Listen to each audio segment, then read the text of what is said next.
నమస్తే, welcome to Andhraprabha. నేను Lakshmi. Maoist party వరుస ఎదురుదెబ్బలతో కకావికలమవుతోంది. ఓవైపు ఎన్కౌంటర్లు, మరోవైపు నేతల లొంగుబాట్లతో పార్టీ మనుగడ ప్రశ్నార్థకంగా మారింది. నిన్న ఛత్తీస్గఢ్ లో భీకర ఎన్కౌంటర్ జరగ్గా ఇవాళ తెలంగాణలో మరో షాక్ తగిలింది. సుమారు 40 మంది మావోయిస్టులు పోలీసులు ఎదుట లొంగిపోయారు. ఈ పరిణామం చూస్తుంటే మావోయిస్టు పార్టీ శకం ముగిసిందా అంటే అవుననే సమాధానం వినిపిస్తుంది. ఆ డీటెయిల్స్ ఏంటో ఈ వీడియోలో చూద్దాం.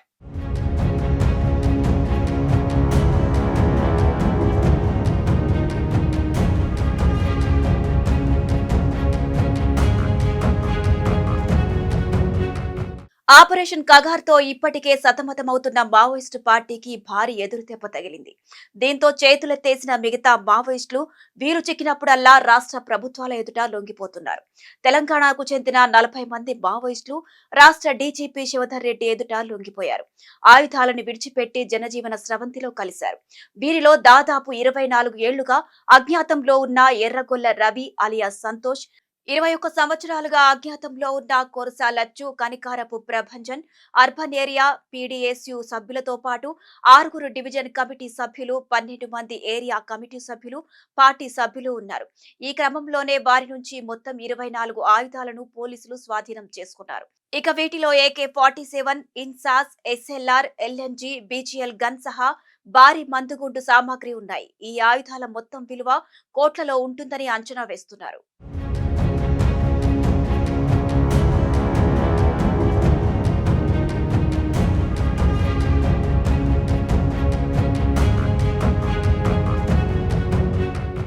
అయితే దశాబ్దాలుగా అజ్ఞాతంలో ఉన్న క్యాడర్లు లొంగిపోవడం మంచి పరిణామమని పోలీసులు చెబుతున్నారు. ఇది సిపిఐ పార్టీకి భారీ ఎదురుదెబ్బగా పోలీసులు అంచనా వేస్తున్నారు.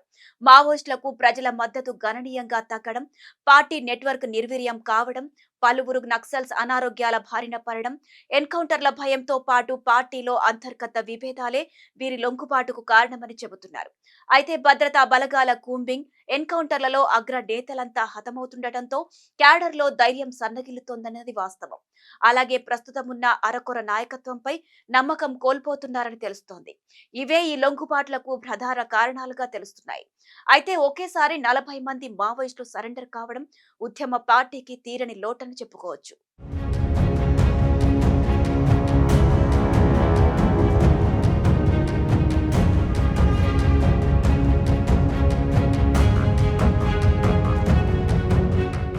మావోయిస్టు రహిత భారత్ లక్ష్యంగా కేంద్రం ఆపరేషన్ కగార్ చేపట్టింది. ఈ క్రమంలోనే భద్రతా బలగాలు దండకారణ్యాలను అణువణువు జల్లెడపడుతున్నాయి. నక్సల్స్ ను ఏరిపారేస్తున్నాయి. అలాగే ఇటీవల అంటే అక్టోబర్ 21న తెలంగాణ ముఖ్యమంత్రి రేవంత్ రెడ్డి సైతం అజ్ఞాతంలో ఉన్న మావోయిస్టు సభ్యులు జనజీవన స్రవంతిలో చేరాలని పిలుపునిచ్చిన సంగతి తెలిసిందే. భద్రతా బలగాల ఎన్కౌంటర్ లో చలపతి, హిడ్మా, నంబాల వంటి కీలక నేతలు హతమయ్యారు. మరికొంతమంది అగ్రనేతలు తమ అనుచరులతో పోలీసుల ఎదుట లొంగిపోతున్నారు. గత నెల చివరిలో 3 రాష్ట్ర కమిటీ సభ్యులు సహా మొత్తం 37 మంది మావోయిస్టులు లొంగిపోయారు. వీరిలో కొడయ్య సాంపయ్య అలియాస్ ఆజాద్, అప్పసి నారాయణ అలియాస్ రమేష్ వంటి వారు ఉన్నారు. ఇక ఇప్పుడు మరో 40 మంది ఆయుధాలతో సరెండర్ అయ్యారు.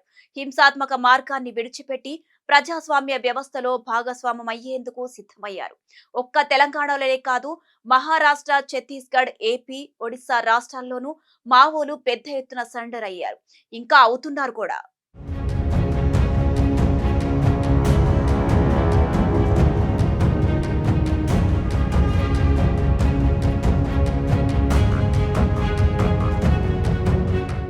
ఇక ఈ సందర్భంలోనే డీజీపీ శివధర్ రెడ్డి మాట్లాడారు. మిగిలిన మావోయిస్టులు కూడా ఆయుధాలను వీడి జనజీవన స్రవంతిలో కలవాలని పిలుపునిచ్చారు. లొంగిపోయిన వారికి ప్రభుత్వం తరపు నుంచి పూర్తి సహాయ సహకారాలు ఉంటాయని భరోసా ఇచ్చారు. ఇక ఈ క్రమంలోనే ప్రతి ఒక్కరికి పునరావాసం ప్యాకేజీ కింద లొంగిపోయిన 40 మందికి మొత్తం 1,46,00,000 నగదు బహుమతిని అందజేయనున్నట్లు తెలిపారు. తక్షణ సహాయం కింద ఒక్కొక్కరికి 25,000 పంపిణీ చేస్తున్నట్లు చెప్పారు. దీంతో పాటుగా ఆయుధాలకు విడిగా నగదు బహుమతిని కూడా ప్రభుత్వం అందిస్తుందని డీజీపీ స్పష్టం చేశారు. అయితే ఏది ఏమైనా పెద్ద సంఖ్యలో మావోయిస్టుల లొంగుబాటు ఉనికిని కాపాడుకోవాలని ప్రయత్నిస్తున్న మావోయిస్టు పార్టీకి గట్టి షాక్ తగిలింది. అలాగే రాష్ట్ర అభివృద్ధి, శాంతి భద్రతలకు బలాన్ని చేకూర్చే కీలక ముందడుగ్గా నిలుస్తుందని చెప్పొచ్చు. ఇదే పరిస్థితి కొనసాగితే ఉద్యమ పార్టీ పూర్తిగా నీరుగారిపోతుంది. కేంద్రం ఇచ్చిన గడువుకు ముందే మావోయిస్టు పార్టీ మనుగడను కోల్పోవడం ఖాయం.